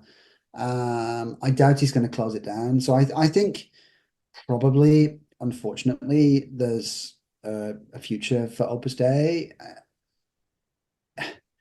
Whether or not it will ever fully reform, I'm so even if reform is forced on it, there will always be people who believe that the foundational documents written by Escrivá are the kind of material incarnation of this vision from God. And so they will be devoted to following, you know, every last word of what Escrivá wrote. So, yes, you can reform the organization, but there's always the risk that you'll have these kind of radical elements within the group that basically justify, anything goes. So, I'm not very hopeful that the group can be completely kind of cleansed of its sins. Yeah, for want of a better phrase, Mhm. but and I don't see Francis closing down the organization because I think that would open a whole can of worms and create all kinds of problems for the church, not least what to do with this guy who's a saint. Can you revoke his sainthood? Can you excommunicate a saint from the Yeah. Catholic Church? I don't think the Pope is going to want to go that far. So, yeah, I think the likely outcome here is, at least from a kind of church point of view, that it will be reformed, but not completely cleansed. But my hope is that, from a criminal prosecution point of view, that there may well be more progress. So, of course, we have this case in Argentina where four Opus Dei priests are set to stand trial for having participated in this system of human trafficking. Um, I think there could well be. I know that there are moves in other parts of the world to bring similar cases. I've spoken with prosecutors myself, and I believe some of them may well come to fruition. We will see. But I think that there is potential for, yeah, criminal proceedings against senior figures within Opus Dei, which could in itself kind of lead to the downfall of the organization, something that maybe the church is not willing to do, but could almost be forced on it from the outside. And of course, you know, there's all of the coverage, you know, one thing one of my central kind of one of my goals with writing the book was just to shed light on these abuses and hopefully, you know, public awareness around what Opus Dei really is will public education is key. Stopping this cycle of the next generation being recruited into Opus Dei is critical. And if my book achieves nothing else, the fact that when you Google Opus Dei, that my book and all of these abuses come to light for anyone, that's probably the biggest legacy I think of this project. But there are so many other people out there now who are doing important work, including yourself. People like Paolo Abistagnino in Argentina, who's exposed many of the Numeri assistant cases, Antonia Cundy at the Financial Times here in London. Um, there are journalists all over, and Monica Terribas, who's the woman behind this new documentary that's coming out in the new year. There's a whole army of people now who are dedicated to exposing these abuses. And so, my hope is that even if the church can't sort out these clear abuses inside the Catholic Church institution, then hopefully either criminal prosecutors or the media will at least help to expose what's really going on. Mhm.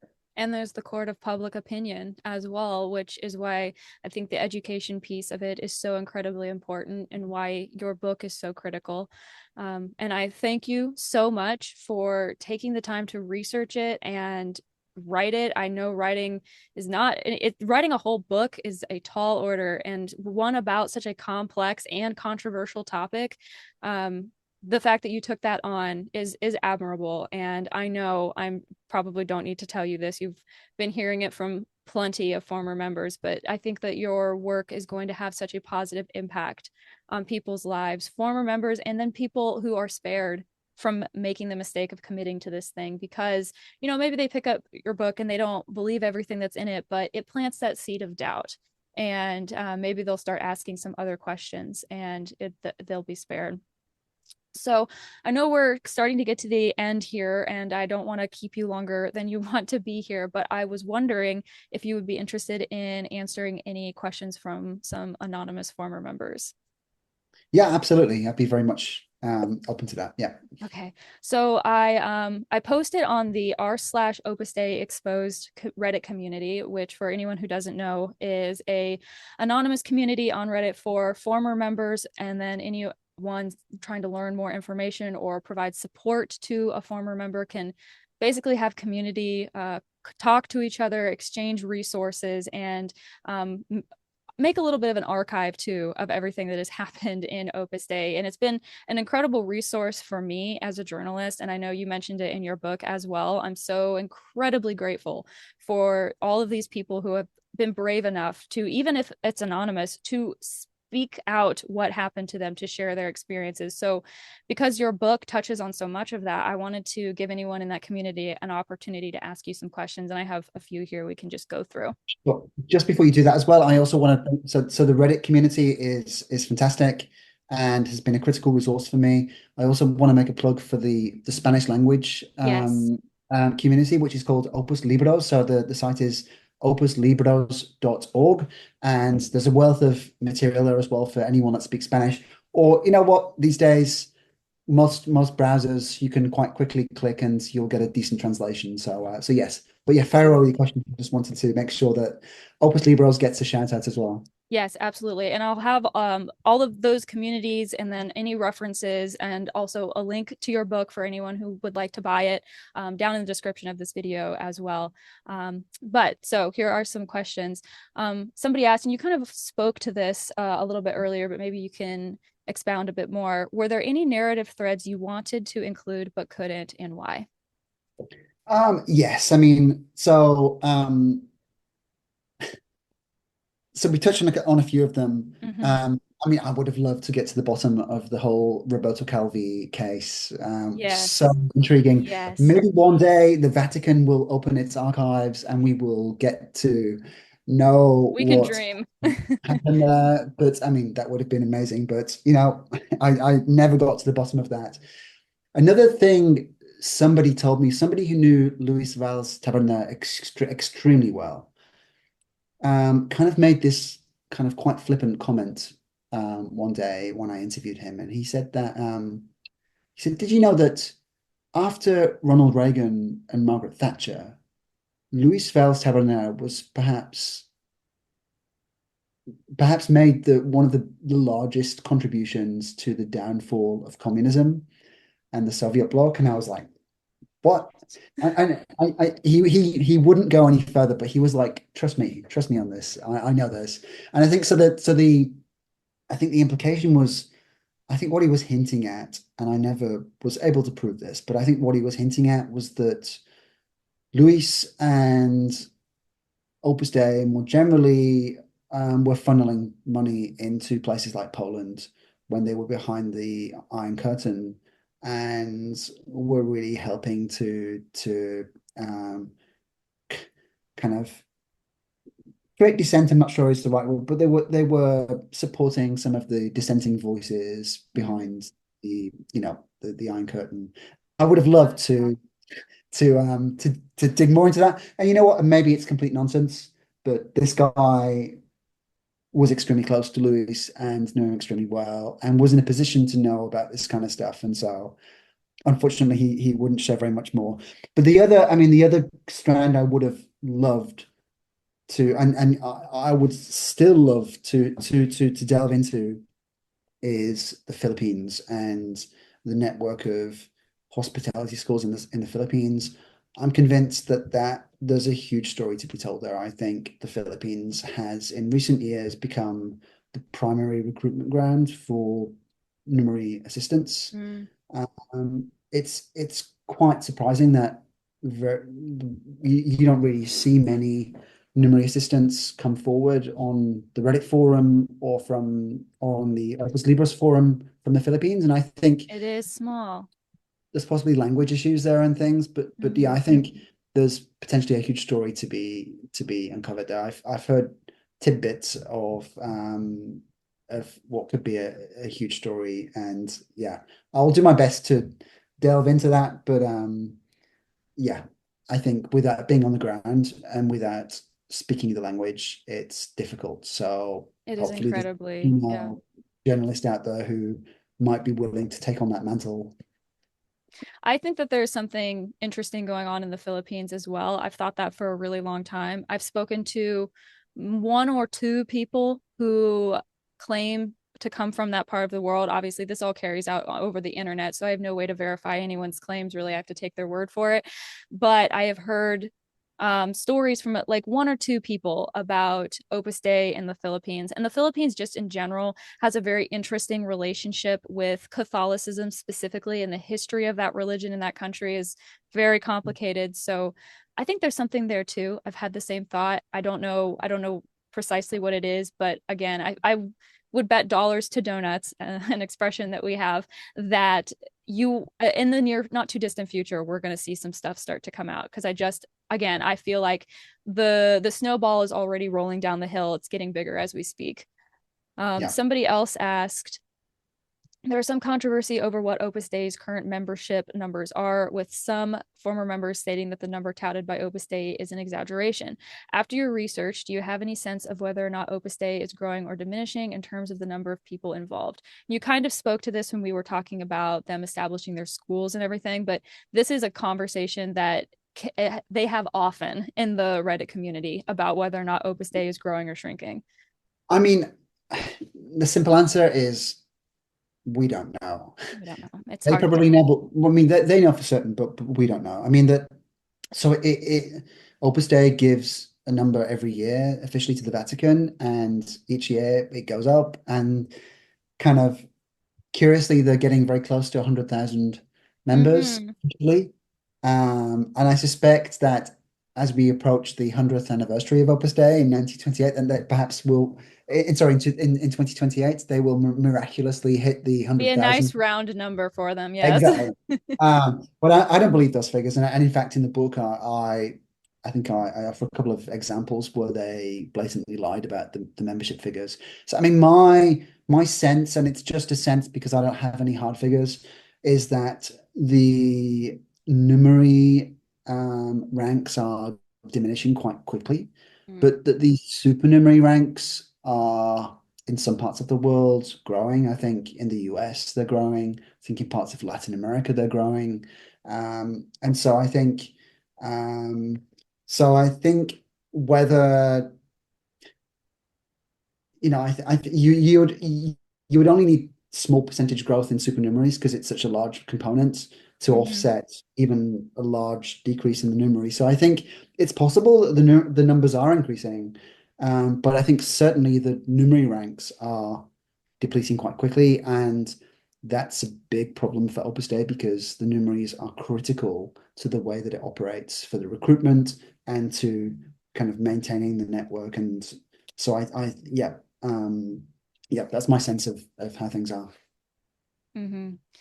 The asker of this question acknowledges that you may not be able to give a detailed answer, but they were curious about how you were able to get some of your inside information about what life as a numerary was like.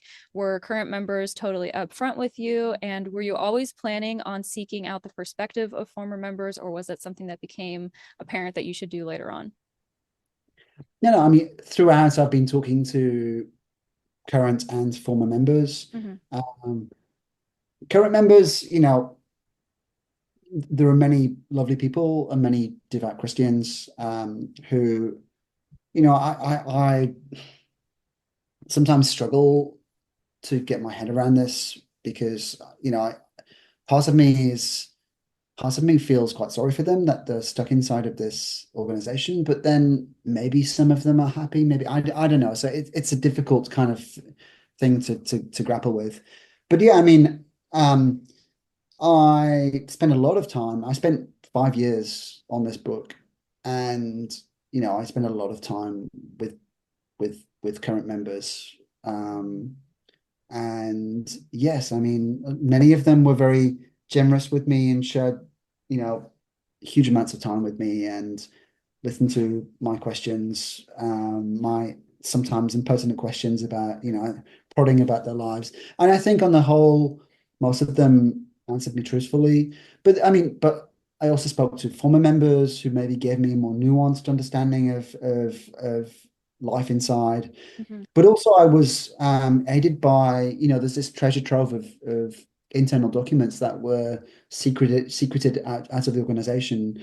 And inside there, you get to see, the rules and regulations of life inside of Opus Dei. So that was also a major help in terms of piecing together daily life and how things really worked. So it was a Hmm. combination of all three of like speaking to current members, former members, and then these internal documents. Yeah, trying to piece together the three things. Somebody else asked, in your opinion, why is Opus Dei interested in politics and why does it seem to attract so many political people? I mean, it's not that it seems to attract; it goes after these people, right? So I mean, so right from the beginning, Escrivá was obsessed with um, influencing society. I mean, he was a reactionary figure. He was horrified at some of the advances in the early 30s for, people turning their backs on the church, workers rising up, demanding rights, the state taking over public education rather than it being in the hands of the church. And so I think he quite quickly realized that in order to push back on that, you needed to have influence. And so right from the start, he very in a very determined way, he went after people in positions of power, and that persists to this day. So if it does attract, if Opus Dei does count a large number of politicians in its ranks, that's because they've been targeted by Opus Dei because it wants to have that kind of influence within the kind of Opus Dei network. Hmm. I think when you look at the way that Escriva designed Opus Dei, especially once he hammered out all of the finer details about the different membership categories and everything, he basically created a structure that is set up like a fork with prongs to get into every single level of society. And that was like very, very intentional. And you can see that represented in the things that he wrote. You provided examples of that in your book, and then also in the like behavior of the organization today. Since Opus was released and you've begun to receive feedback on your work, has there been something that you weren't expecting or that surprised you about people's reactions to the book? I mean, one thing is something I shared earlier of this, this priest from inside of Opus Dei reaching out and telling me what a great job I'd done, and you're like, just a minute, you're still inside the organization, right? And that was surprising. I mean, almost every day I get a message from someone, sometimes inside the organization, more frequently people who've left the organization who want to share their stories, and I try to speak to all of them because I recognize that um, it's difficult sometimes to share these things. And I think a lot of these people, want to thank me for, in some ways, having validated their experience. For them to read now in a book about things that happen to them and for having lived through the system, I think is quite an important part of processing what's happened to them. So I try to speak to all of them. Um, so yeah, I mean it's been really quite validating as well for me to have these people, so many people come and say, look, you thank you for writing this, and you did a great job of um of getting through. I mean, the book's not perfect. I mean, if I had more time, or if I could do another draft of it, there are things I would change, things I would add, things I would delve deeper into. Um, but it is what it is. I had to stop at some point, and but yeah, it's been I generally positive. understand. I can understand that feeling. There was probably a moment when you submitted your final draft, or, right before the book was set to come out, where it was like you were about to tip over the edge of a cliff. And it's like, you don't know what's on the other side. You had to let go of this project and like send it out into the ether, whatever will be, will be. And you're just like holding on and hoping for the best. But I think that the book was incredible. I am so happy to see so many people sharing the same thought, that they've enjoyed it and enjoyed reading it. And again, I just want to say, for anyone listening, if you haven't purchased this book yet, there is a link down in the description. But if you don't want to buy it, that's okay. Don't forget about your public library and the interlibrary loan program. That's an awesome way to get a book if you don't want to or have the funds to purchase it. Before I let you go today, is there anything that you would like to plug, and where can people learn more about your work and keep up with you? Um, Not really. You can find me on X. I'm at Gareth_Gore. I've recently also started up on Blue Sky. I'm at Gareth Gore, I think, although it's also new that but Okay. yeah, you should be able to find me. But no, I mean, I when I finished writing the story, it's so all-consuming. You've kind of fallen down the rabbit hole as well. Mm-hmm. And it's so all-consuming and exhausting and draining. And I feel bad for saying that because I haven't lived through these terrible experiences. But listening to all of this and just engaging with this organization is quite draining. And It's grim. I was ready to move on, and I was hoping to move on completely, but um, it's impossible to escape the rabbit hole, and I keep getting dragged back in, partly by all of these wonderful people who've reached out to me and shared their stories. And there are now so many leads for me to follow and strands. So maybe I'm not over. I don't think I'll be writing another book about Opus Dei, but there are little projects that I can't really talk about right now, but which I might be able to talk about in a few months, where I think hopefully we'll be able to give voice to more of these stories in the months and years ahead. Yeah, there's certainly potential for some quite exciting stuff. So we will see. Well, Watch this space. I'm hopeful. I'm hopeful for what the future holds, and I'm looking forward to following your work going forward, regardless of whether or not it's focusing on Opus Dei or something completely different. I feel like since I started doing this entire deep dive project, I've gotten the opportunity to connect with some really incredible journalists, and you being a perfect example. And you guys are such incredible people for me to look up to. You work so hard, you do your due diligence, cite your sources, all of the things that I am always harping on, I care about so much. So thank you so much for talking with me today, for sharing your thoughts about your book. I feel like this is going to be a conversation that people are going to be really interested in hearing. I had a lot of people asking if I was going to have you on. So I was like, I just need to ask. And maybe he'll come on. Maybe he'll say yes and he'll take pity on me and come on. So thank you so much. You're very welcome. Thank you so much for having me. It's been a pleasure. All right. I hope that you enjoyed this episode. If you did, please consider giving it a thumbs up and subscribing if you haven't already. If you haven't read Opus yet, please find a copy and read it. I've left a link down below where you can purchase it on Amazon, but like I said earlier, don't forget about your local library. Details to connect with me via social media and follow and support my work are in the description of this video. This is a totally independent venture, so your support and feedback are greatly appreciated. This month's supporters are listed here on the screen. Thank you so much, guys, for all of the cups of coffee.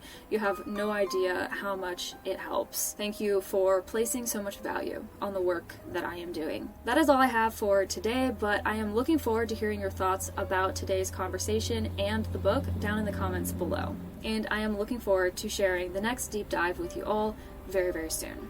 In the meantime, stay blessed, and remember, nolite te bastardes carborundorum. Don't let the bastards drag you down.